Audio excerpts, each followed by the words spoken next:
Seorang warga di Jalan Wonosari Timur, Surabaya ditemukan tewas bersimbah darah di depan rumahnya setelah mengalami luka parah akibat sabetan senjata tajam. Pembunuhan itu dilakukan oleh tetangganya sendiri. Diduga korban dihabisi pelaku karena terbakar api cemburu.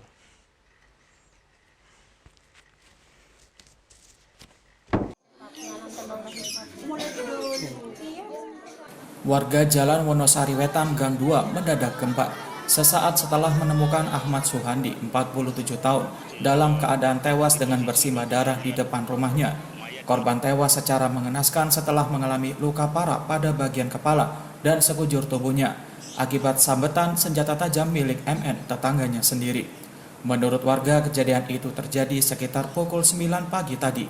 Keduanya kerap terlibat cekcok yang dilatar belakangi masalah asmara yang terpendam sejak 10 tahun lalu, di mana pelaku sering menuduh korban mengganggu istri pelaku, bahkan dituduh selingkuh. Warga setempat pernah mempertemukan keduanya untuk mengakhiri konflik, karena tuduhan pelaku tak terbukti. Namun tanpa sepengetahuan warga, keduanya kembali bersih tegang, hingga akhirnya MN yang juga berprofesi sebagai tukang parkir itu menghabisi korban dengan sebilah celurit. Nah, 9 itu tersangka itu dari barat pamit sama saya, Kak. Gitu. Setelah gitu 20 menit lagi balik. Terus adik saya jerit-jerit, tolong. Ternyata Ahmad itu dibacok Pak Di itu, gitu loh. Dibacok, saya lihat yang semaput itu adik saya balik lagi ngambil gaman. Ternyata bukan adik saya yang Asmat ini, sama Asmatnya. Dilihat ya Pak Irul itu, alias Pak Ahmad ini. Kompol Agus Arianto, Kapolsek Semampir membenarkan peristiwa pembunuhan ini.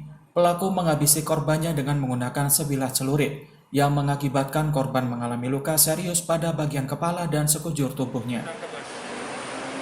Pelakunya itu tetangga atau apa? Tetangga, ya motifnya diduga motif asmara. Ini sering cekcok atau gimana kan? Gimana mas? Sering cekcok atau gimana sebelumnya? Pernah cekcok. Itu sempat korban dipukul tapi sudah lama terjadi. Ya mungkin kemudian korban saat ini tersangka melakukan pembunuhan. Usai peristiwa tersebut, jenazah korban langsung dilarikan ke kamar mayat RS Dr. Sutomo untuk diotopsi. Sementara setelah menghabisi korban, pelaku langsung kabur meninggalkan rumah bersama keluarganya dan kini dalam pengejaran pihak kepolisian. Farid Arman, Surabaya TV.